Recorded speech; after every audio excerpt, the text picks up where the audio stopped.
Side B begins with The Loneliness of the Long Distance Runner.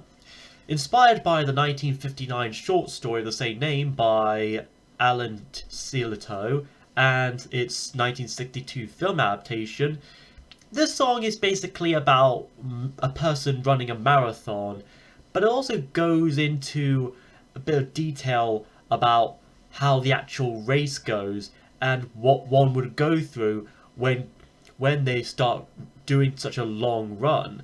What with the hearts beating loud, the wind and rain beating down their backs, the feeling of determination, and so on and so forth. It also compares such running to life itself, how we fight to reach our goals, how we push our bodies and test our spirits to kind of travel such long distances to achieve something great, something that we strive to get.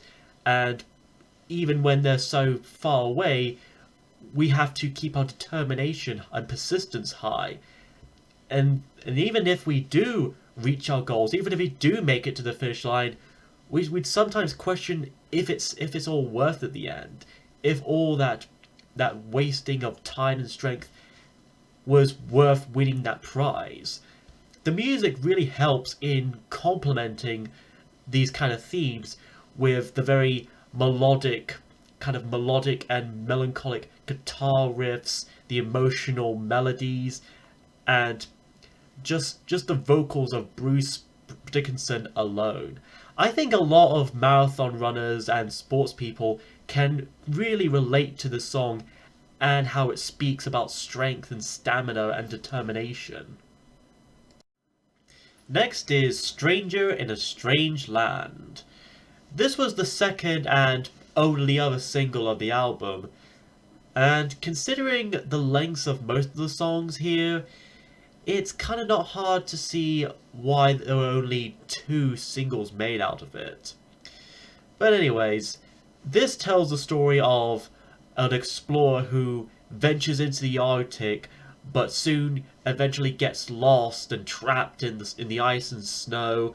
He gets trapped and frozen for many years, and all those decades passed, and like 100 years maybe, until he's eventually found by, or at least his frozen form is eventually found by other people, and he probably becomes either Buck Rogers, Duck Dodgers, or Eric Cartman, still waiting for the release of the Nintendo Wii.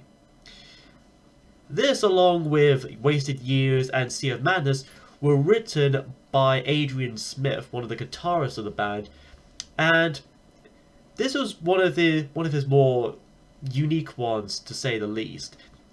He wrote the not only did he write the entire song, but he did the guitar solo in it by himself. And apparently, according to an interview on Eon Music, he said that this was one of the first songs in the band where he was given and allowed some space to play in. Hence, it's more mid-pace as opposed to the more faster tempos of most of the album and generally most other Iron Maiden songs. It was also one of the few to end out with a fade out, which is something you don't usually hear out of Iron Maiden often.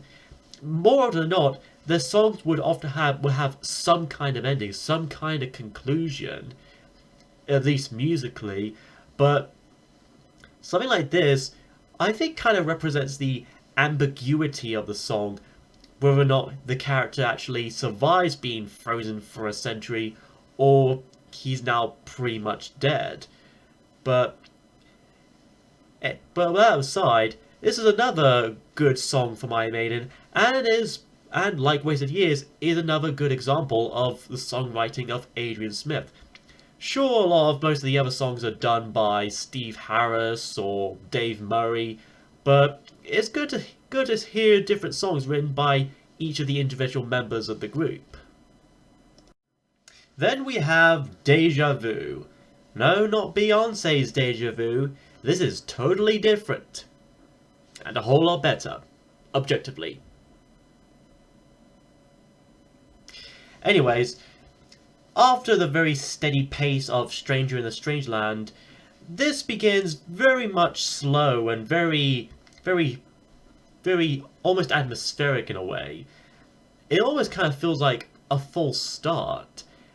And that would be proven true as 30 seconds in, we return to another high rocking speed that Iron Maiden are probably known for. It's almost similar to something like Iron Motorhead and their speed metal music. The lyrics here are very quite simple also. It's basically addressing the feeling of that you get when you think you've seen or heard something before, or that you've been to a certain place before. The music itself also gives off a similar feeling to that, sounding like previous songs like Number of the Beast and 2 Minutes to Midnight. Not exactly a bad thing in that respect. After all, it's kind of part of the Iron Maiden heavy metal style. It's just for a song that's about remembering something or thinking that you remember something. The music kind of helps in complementing that. It's very quick, it's very short, and it's to the point. If there ever was a third single to be made off the Somewhere in Time album, I think this probably would have been it. It may not be among Iron Maiden's best, it may not be the most deepest or most complex, but it is one of the more simplest and more proactive and more fun. It was also co-written by Steve Harris and Dave Murray, probably the only song of the album to have Dave Murray's contributions to the songwriting. But then we close out the album by going from the shortest song to the longest, Alexander the Great. At about 8.5 minutes, this is basically a period piece epic about the real historical figure Alexander III of Macedon. From his birth to his many feats and acts, all the way to his very passing. It starts with very haunting guitars, marching drums, and a couple of wind sound effects, giving off this very grandiose but very suspenseful feeling before then develops into what I could describe as an awesome, dramatic, almost operatic prog metal piece. And as Bruce kind of like I said, he sings about the things about Alexander and the many battles he fought, the various other real life figures, and various locations and places like Egypt, Persia, India, and so on.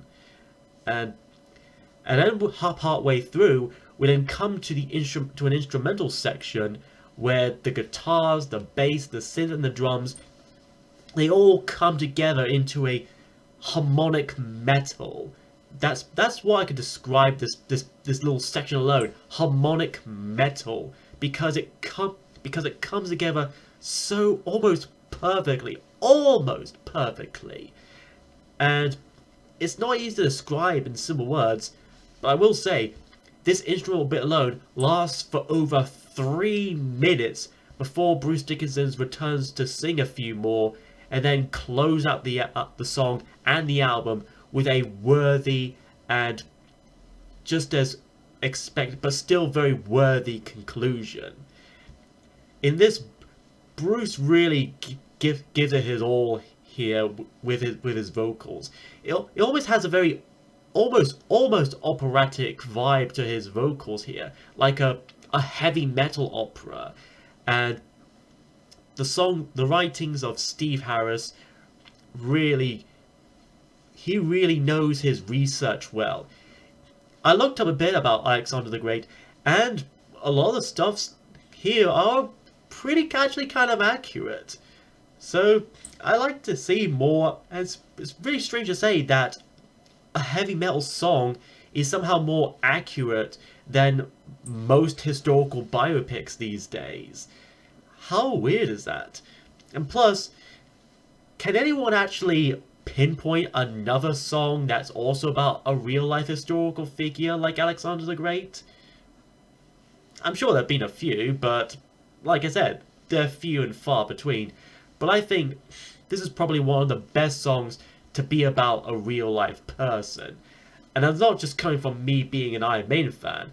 It's also coming from someone who has a bit of a fascination with real life people, especially those from well before our time. And I'd probably like to hear more accurate songs about such figures. But anyways, Somewhere in Time by Iron Maiden is a fantastic album.